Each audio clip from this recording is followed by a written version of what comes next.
La montagna ferita, 100.000 metri cubi incombono sulla statale, l'Alemannia riapre oggi ma spaventa.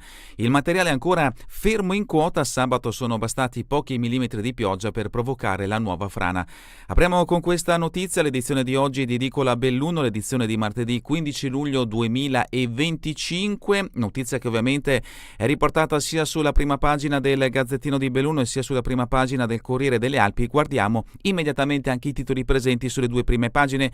Incominciamo con la prima pagina del Corriere delle Alpi ed ecco appunto il richiamo alla frana di San Vito, Alemagna, semaforo verde, l'assessore Bottacin polemico, preferite le varianti alla sicurezza, il geologo Fenti, attenzione le colate possono accadere anche in inverno, statale riaperta all'alba, Zaia, presidente della regione Veneto, servono subito grandi finanziamenti, conto sul pungolo olimpico. Oggi in prefettura è in programma l'atteso vertice tra gli enti componenti, l'approfondimento di Dalmas da pagina 2 a pagina 3. E sempre in merito alla frana di San Vito di Cadore, il sindaco Franco De Bon, così non va, navette a 30 euro da e per Cortina, ira dei pendolari, l'approfondimento di Menardi a pagina 3. E sempre in merito a San Vito di Cadore, lo studio Il tombotto sul Russecco crea pericoli, l'articolo di Alessia Forzin a pagina 28.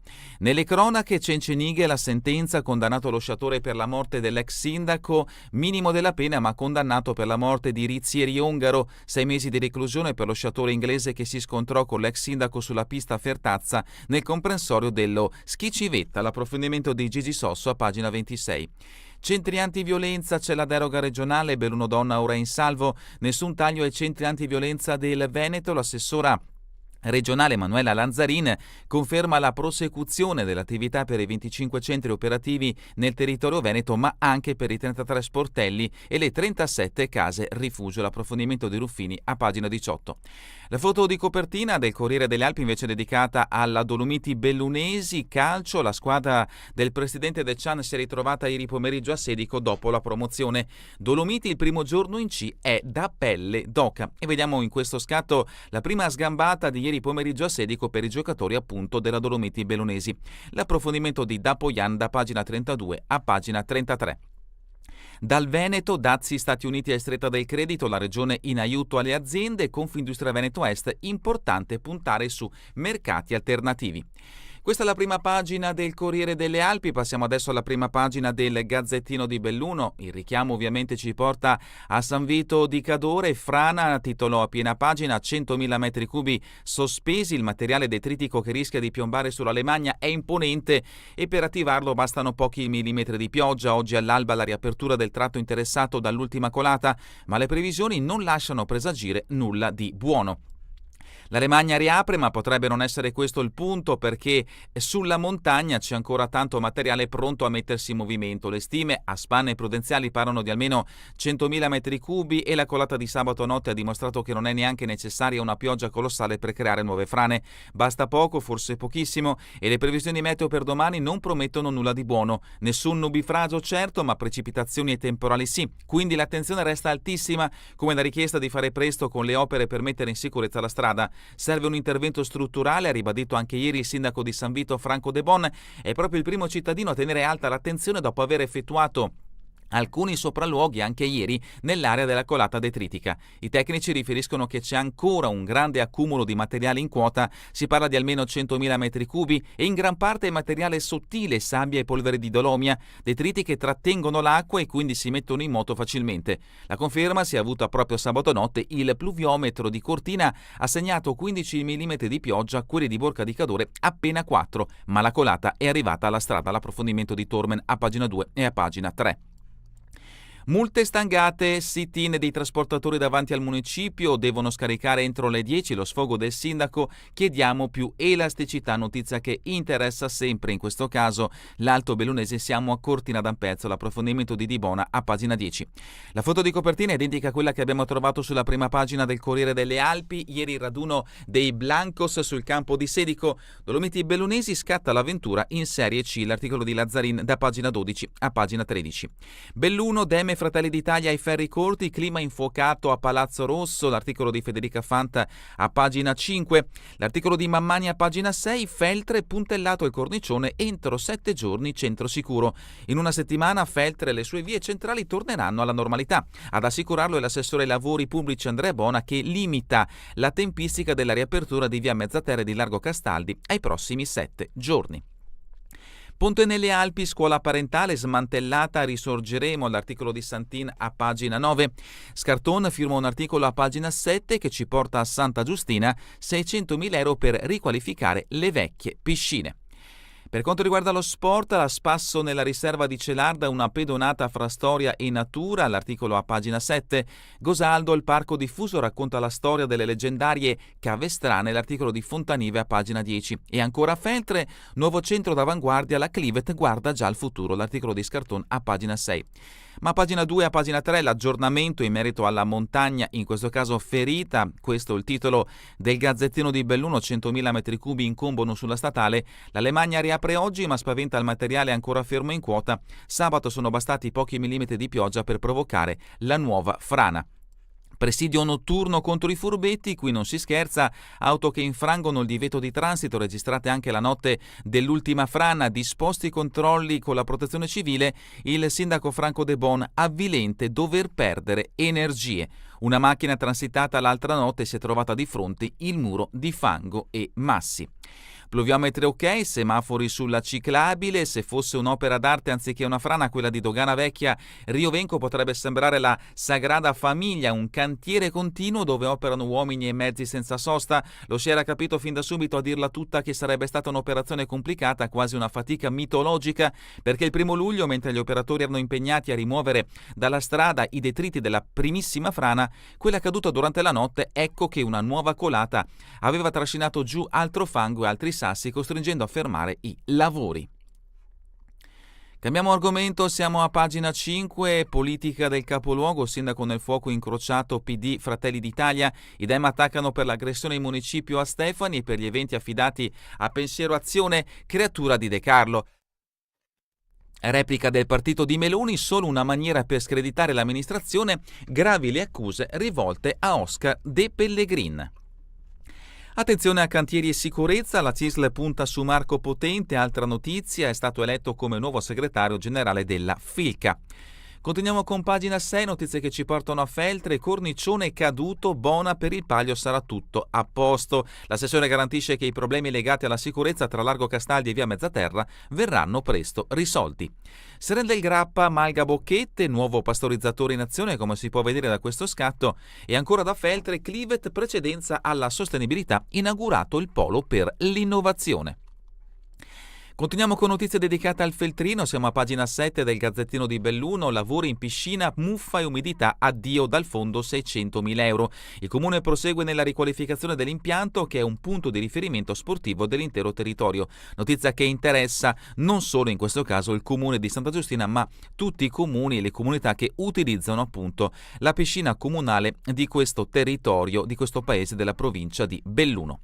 7 ville, ragazzi in connessione con gli alberi, forest baiting a Malga, Camparonetta, l'articolo di Fulvio Mondin. Continuiamo con Ponte nelle Alpi, Iurta smantellata, la rimontiamo, frescura, presidente di Boscando non vuole arrendersi, l'esperienza proseguirà in un territorio comunale vicino, il trasloco dopo la violazione della norma regionale che impone una distanza di sicurezza di 150 metri dai corsi d'acqua. Ancora da Ponte nelle Alpi a Paiane sono protagonisti i giovani, col botto l'esordio del Running Club. Adesso torniamo a Cortina d'Ampezzo, basta multe, ora lasciateci lavorare, sit-in dei trasportatori davanti al municipio, dovrebbero scaricare entro le 10, è impossibile, chiediamo più elasticità, sono stati ricevuti dal sindaco che ha accolto le loro richieste, stalli dedicati e sanzioni a chi li occupa senza averne il diritto, notizia appunto che interessa in questo caso il comune di Cortina d'Ampezzo. Da Cortina a Gosaldo la storia delle cave strane ricostruita nel percorso del parco giochi diffuso e ancora a Agordo, laghetto di Polane, i volontari ripuliscono le sponde. Nuovamente a Cortina, strada nel cuore del cantiere blindato, chiusa per lavori sul ponte la rotabile tra Cademai e Cadine. Per salire al Falzarego aperta una sterrata tra la pista da bob, soluzione provvisoria, presto verrà asfaltata, ma il percorso servirà ai mezzi di servizio durante lo svolgimento dei giochi. Vediamo appunto in questo scatto una delle prime auto che transita lungo la stradina interna al cantiere della pista da bob a Ronco dopo la chiusura del ponte. Santo Stefano di Cadore, nella nuova biblioteca comunale, uno spazio per l'archivio Danieli. Queste le notizie principali che troverete nell'edizione di oggi del Gazzettino di Belluno. Passiamo adesso all'edizione del Corriere delle Alpi. Addentriamoci al suo interno con le notizie riferite alla provincia di Belluno. In primo piano ovviamente la notizia di aggiornamento riferita alla frana di San Vito di Cadore. Noi invece continuiamo con pagina 17 ed ecco la notizia: edifici, marciapiedi e parchi accessibili, 1,2 milioni per eliminare gli ostacoli. Notizia che ci porta nel capoluogo. Pubblicato il piano per abbattere le barriere architettoniche in 140 siti, il sindaco Oscar De Pellegrin, lavori per stralci, cerchiamo fondi. Un montascale a teatro per raggiungere il palco, soluzioni per le poste e le tribune del MAS. In agenda i primi interventi per risolvere le criticità sugli accessi, il sindaco prioritario sistemare molti percorsi pedonali. Notizia dedicata alla figura femminile, stop violenze, salva Belluno donna, qui 3 chiamate alla settimana, una deroga regionale permetterà il riconoscimento dei centri già operativi. Cubattoli, un sollievo, arrivano sempre più donne in difficoltà e le nostre case sono al completo. L'articolo è di Fabrizio Ruffini. Nessun taglio ai centri antiviolenza del Veneto è l'atteso annuncio dell'assessora regionale della sanità e sociale Emanuela Lanzarin, che ha confermato la prosecuzione dell'attività per i 25 centri operativi nel territorio veneto, ma anche per i 33 sportelli e delle 37 case rifugio attivi sul territorio. Continuiamo con pagina 20, ipertensione arteriosa, giornate di prevenzione in 8 rifugi bellunesi, il via venerdì al Città di Fiume, il 23 agosto la chiusura, lo chiamano il killer nascosto e causa infarti e ictus. Altro appuntamento, giovedì con l'associazione Cacciatori Siamo a Sedico a Villa Pat, carne di selvaggina, un convegno per parlare della filiera bellunese. E continuiamo con le notizie riferite alla provincia di Belluno, siamo a pagina 21, Feltre, via Mezzaterra, la riapertura, sospiro di sollievo per il Palio, notizia trovata anche nell'edizione del Gazzettino di Belluno. Fatto di cronaca giudiziaria, il processo, il cacciavite del ladro si rompe, 3 colpi a segno e 1 fallisce. E continuiamo con il Feltrino, l'articolo di Raffaele Scottini, primi ciak al Palafeltre per il film TV della Rai, hockeyisti e patinatrici davanti alle telecamere. In azione una troupe di una 70 di persone, già registrate alcune scene nelle strade del centro, come si può vedere da questo scatto per chi si sta guardando da Facebook o YouTube. Il riconoscimento 6 borse di studio ad iscritti del Negrelli in ricordo di Alessio, parliamo della Fondazione Alessio di Santa Giustina, e ancora a Sovramonte il comune ridà fondi a Trento per la centrale di Moline. Feltre e biciclette comunali, scatta la manutenzione. Continuiamo con pagina 23, dipendenti comunali più sereni, notizia che ci porta in questo caso ad Arsier, è in arrivo lo sportello di counseling, accordo tra comune e scuola di Biogestal, di tirocinanti offriranno incontri gratuiti in municipio previsti fino a 10 colloqui individuali da 50 minuti, il sindaco Fauro, opportunità da cogliere. 7 ville, schiamazzi al parco ad Alano, la minoranza chiede interventi, Sovramonte le chiamavano streghe, torna l'appuntamento all'ex scuola di Aune, l'appuntamento è per domenica 27 luglio. Ancora da Sovramonte, laboratori per i bimbi sugli strumenti etnici, nuova iniziativa della comunità appunto di Sovramonte. Dante Damin firma un articolo che ci porta a Borgo Valbelluna, l'ambulatorio medico di Lentiai non ha un lavandino funzionante, l'interrogazione dell'opposizione sulle precarie condizioni igienico-sanitarie della struttura, mancano anche bagni adeguati e la sala di attesa è ricavata in un corridoio molto scomodo. Limana, sabato ci sarà l'edizione notturna, la Magnalonga fa centro, il meteo dispettoso non ha rovinato la festa. E adesso a Gosaldo, notizia abbiamo trovato anche nell'edizione del Gazzettino di Belluno, Parco Giochi diffuso la nuova offerta Fonde la tradizione con la tecnologia. Finanziato dall'Associazione Ospitalità Conca Gordina, è stato realizzato da Circo Wow vicino alla scuola materna. Chiesa dal Pago visita nel cuore del Teverone venerdì con il geologo Fullin. E ancora fatto di cronaca, Pizzaiolo denuncia il titolare ma le accuse erano infondate, notizia che ci porta appunto a Ponte nelle Alpi. Un altro fatto di cronaca, siamo a Cenciniga Gordino, ongaro morì nello scontro sulla pista, condannato a 6 mesi.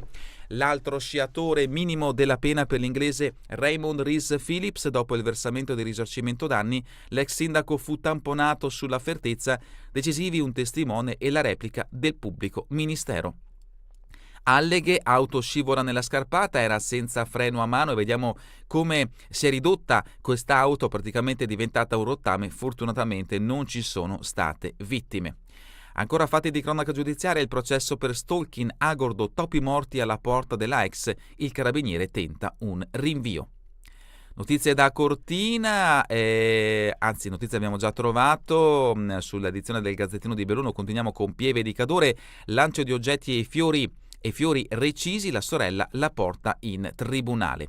E ancora studio sul Russecco, confermati i rischi, notizia che ci porta a San Vito, con il tombotto esondazioni e allagamenti. Il tappo sotto la Lemagna dovrebbe essere demolito lasciando il canale a cielo aperto per evitare problematiche al paese. Santo Stefano, ponte della Lasta chiuso di notte, poi statale interdetta al Vitadello. Strada sbarrata da domani a venerdì dal 21 al 23 luglio dalle 22.30 alle 5.30. Passiamo adesso alla rubrica Giorno e Notte, la cultura ladina tra storia e identità, 8 approfondimenti dai musei alla caccia. Domani il primo mercoledì in calendario, luglio-agosto gli eventi organizzano Unione dei Ladins d'Ampezzo e Istituto Culturale Ladin Cesa de Jean. Una montagna di libri oggi alle 18, dal malore alla rinascita, la vita 2 volte di Parsi e Panella. E ancora in Cadore il pianista Murici e i giardini di Ferdinand all'estate tizianesca. Dalla rubrica Cultura e Spettacoli, la rinascita oltre il dolore nel film L'origine del mondo, protagonista è l'attrice trevigiana Giorgia Faraoni, vittima di revenge porn, provoca la morte di una donna ma un incontro la salva. E terminiamo con lo sport, calcio Serie C, Dolomiti inizia l'avventura, primo giorno di raduno a Sedico, De Cian emozionato, ho la pelle d'oca, mi sembra di essere un bambino che è passato dalle elementari alle medie. E vediamo appunto la foto di gruppo per la nuova Dolomiti Bellunese che inizierà a giocare in Serie C, in bocca al lupo anche da parte dell'Associazione Bellunesi nel Mondo. Ed è davvero tutto per questa edizione di Edicola Belluno. Vi ricordo che torneremo in replica questa sera via streaming alle 20, domani mattina all'1 ora locale italiana. A voi tutti un buon proseguimento di giornata, in compagnia come sempre di Radio ABM, la web radio dell'Associazione Bellunesi nel Mondo.